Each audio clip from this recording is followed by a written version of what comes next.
So my name's Avye and I have an organisation called Girls into Coding where we invite girls aged 10 to 14 to explore hands-on coding opportunities. I've always been interested in technology, and then when I got a bit older, my mum took me along to different workshops where I was actually engaged in the technology and being able to use my hands and my brain at the same time. I would say my earliest memory of coding is when I went to a workshop. I made this kind of cardboard box robot, and integrating it with code is really cool for me to see something physical happen in front of me. It had a couple servo motors, nothing too amazing, but because I was only 7 at the time, even a little bit of movement on an arm was a really big thing to me, and seeing my code that I've written on the screen come to life with my robot was really awesome. And from going to these workshops and then to eventually running them, my interest just grew and grew. Through going to these workshops, I noticed that the majority of people who were coming were boys. So as a girl, I wanted there to be others like me who had that interest. So that's why I set up Girls into Coding, so that we could create a community of girls who all have the same passion and interest to explore coding and technology further, and to feel comfortable and to know that there are others like them who have that interest. So we provide hands-on tech opportunities, and in those events we have different workshops which range and go through all different walks of technology. And I think it's really important that we kind of deliver a hands-on aspect, because I feel like you're able to understand more what you're doing when you're physically playing around with components, as well as being able to write code on the screen as well.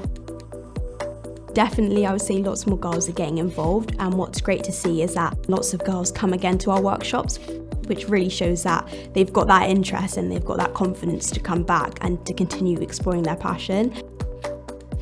Today, Bold Content invited us here to do some work with Tech She Can to create an animation all to do with generative artificial intelligence and exploring what that's all about. So it learns like us. We might do something differently in the future because of what we've learned from last time. Well, I was interested in taking part in this animation, as artificial intelligence and technology is very closely what I'm doing with Girls into Coding in some of our workshops.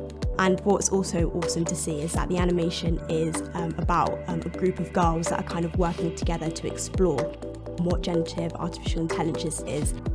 That's why it kind of relates to what I'm doing with Girls into Coding, bringing girls in and immersing them into that world of technology and exploring their interests further.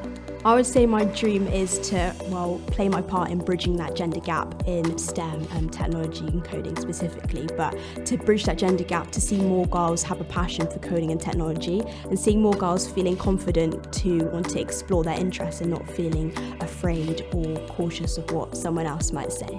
It's really important to give coding a go. You don't have to be good at something or like it straight away.